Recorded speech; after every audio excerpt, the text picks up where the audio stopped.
왜 하나의 진실을 두고 이렇게 여러 가지 말들이 나와야 되는가, 그런 생각이 들고요. 그 이면에 무엇이 작동하고 있는가, 그런 생각을 했습니다. 왜 왜곡된 진술들이 나와야 되는가, 왜 사실과 다른 진술들이 나와야 되는가, 어느 특정 목적에 맞춰진 진술들이 나와야 되는가, 그런 부분에서 굉장히 안타깝게 생각을 했고요. 그나마 공개된 법정이기 때문에 많은 사실들이 밝혀졌다, 저는 그렇게 생각을 하고 그나마 다행이라고 생각을 하고 있습니다. 중간에 윤 대통령이 자리를 비웠는데 이유가 있는 건가요? 특별한 이유는 없으시고요. 증인신문 과정에서 오늘 이제 아침부터 진행되다 보니까 잠시 휴식하신 거라고 생각하면 됩니다. 그 곽종근 사령관이 오늘 어쨌든 대통령이 그 전화해서 의결 정족수가 안 채워졌다고 했다라고 명확히 증언을 했는데, 그럼 그 뒤에 인원이든 사람이든 국회의원이 당연히 포함되는 거 아닌가요? 그 진술의 이제 신빙성을 먼저 봐야 되겠죠. 그렇게 분명히 얘기를 했는데 그게 사실이냐 아니냐 하는 문제는 재반 정황에 비춰봐서 대통령이 인원이라는 단어를 쓴다는 것에 비춰보면 앞에 말도 사실인지를 한번 검증을 해봐야 됩니다. 우리들이 사람을 인원이라는 표현을 쓴다는 것은 아주 이례적이지 않습니까? 그 군인들만 쓸 수 있는 건데 대통령에게 인원을 들었다고 하는 것은 그 말 전체에 대한 신빙성이 붕괴되는 거라고 저는 그렇게 생각을 합니다.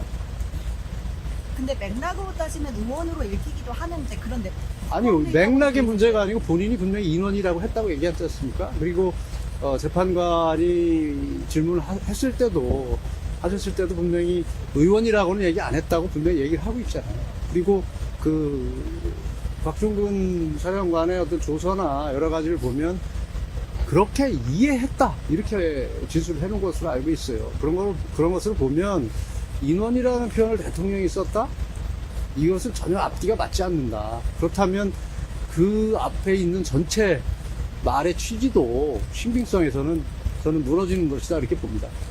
그 말씀 대통령께서 인원이란 말은 안 쓴다고 하시고 그 다음 두 문단에 인원이란 단어를 3번 쓰시더라고요. 그에 대해서는 조금 모순되는 거 아니냐 지적도 있던데요. 언제 인원이라는 말? 그 말씀을 쭉 하시면서 인원이란 단어를 그 뒤에 바로 3번 연속으로 쓰시던데, 글쎄, 그거는 무슨 예를 드느라고 그랬는지 잘 모르겠지만 저는 기억이 나지 않습니다. 그 최근 연설문에서도 인원이란 단어가 여러 번 등장하던데요. 저는 본 기억이 없습니다. 내란 공작, 탄핵 공작 이런 말을 하면서 좀 정치 공작도 계속 나왔는데 이 배경도 궁금하고 이 본질을 호도하는 거 아닌가에 대한 비판도 제기됐습니다. 어떻게 생각하십니까? 그건 뭐 질문하시는 분의 생각일 수는 있겠지만 이 계엄 선포에서부터 현재까지 진행된 어떤 타임 테이블을 보면 그 이면에서 작동하고 있는 것들이 무엇인지 의심하지 않을 수가 없다. 우선 12월 3일부터 12월 4일 상황하고, 그리고 아까 곽종근 사령관이 검찰에 조사 받은 게 9일이고 10일이고, 그리고 홍장원 전 국정원 1차장이 진술을 하기 시작하는 타임, 그리고 다른 특정인이 또 명단 얘기하는 타임, 이런 것들을 여러 가지를 보고, 그리고 정치 일정을 이렇게 비교를 해보면 이게 특정한 방향으로 맞춰서 모든 것이 진행되고 있다는 의심을 떨쳐버릴 수가 없다는 것이죠. 그것이 그런 식으로 해석될 수 있다는 얘기를 얘기한 것이지, 이게 뭐 호도라고 얘기할 수는 없다, 이렇게 말씀드리겠습니다. 그 대통령이 의결 정족수가 안 채워졌다고 말을 아예 한 적이 없다는 거예요? 아니면 그런 말을 하는 게 상식적이지 않다는 거예요? 그 말 자체에 인원이 맞지 않는다면 그 말 전체가 신빙성이 없다는 얘기입니다.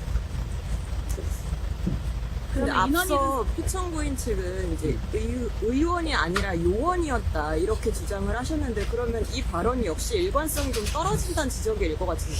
그 부분은 요원이라고 했다는 것은 스스로 김병주 TV인가요? 나가서 요원을 얘기했다는 것을 얘기하는 겁니다. 거기서 분명히 요원이란 또 얘기가 나왔습니다. 근데 김용현 전 국방부 장관 신문할 때는 의원이 요원으로 둔갑된 거죠라고 질의를 하시고, 거기에 대해서 김 전 장관이 네 그렇습니다라고 하셨잖아요. 거기에 대해서는 좀 어떻게 보세요? 어쨌든 그 당시 용어가, 요원이라는 단어가 김병주 TV에서 나왔고 군인들의 단어가 혼용돼서 사용됐기 때문에 그렇게 얘기를 한 것이죠. 그 정리를 한 겁니다, 그렇게. 그리고 분명한 것은 의원이라는 단어는 대통령께서 한 적이 없다는 거죠. 그건 오늘 확인된 사실이고요. 그러면 인원이든 사람이든 그 국회 문을 부수고 누군가를 안에 있는 누군가를 끌어내라는 말 자체를 한 적이 없다는 건가요? 자꾸 같은 질문을 하시는데 그런 말을 하려면 전체적인 맥락이 맞아야 되는데 맥락이 맞지 않기 때문에 신빙성이 없다고 말씀을 드리는 겁니다.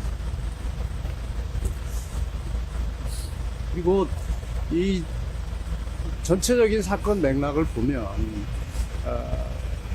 이제 아까 어떤 탄핵몰이라든지 뭐 이런 말씀을 하셨다는 거에 대해서 이제 호도 얘기를 했는데 이 숲을 봐야 되는데, 그러니까 대통령께서 왜 비상계엄을 했고 그 원인이 무엇이고 그 이후에 대통령께서 비상계엄을 통해서 달성하려고 했던 목적이 무엇인지에 대한 심층적인 검토나 이런 것을 좀 살펴볼 생각들을 해야 되는데, 그냥 지엽적인 그 위에 전개된 상황들, 뭐를 어떻게 했느니 뭐를 어떻게 했느니 이런 부분만 따지고 있다는 것이죠.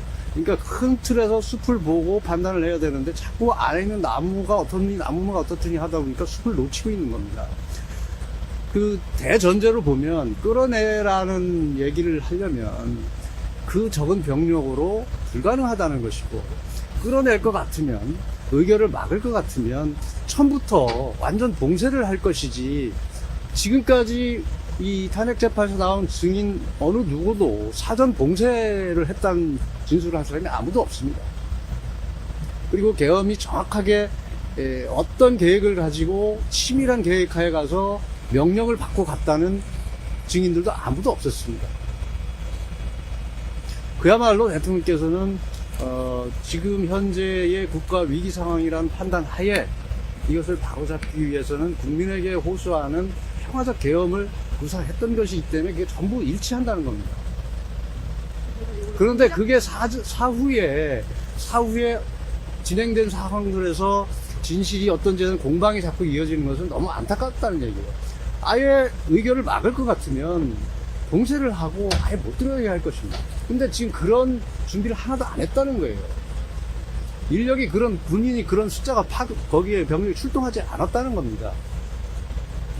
그러니까 큰 틀에서 보시고 큰 숲에서 봐야 되는데 자꾸 나무만 들여다보고 나무가 어떠니 하니까 큰 것을 놓치고 있다는 얘기를 말씀드리겠습니다.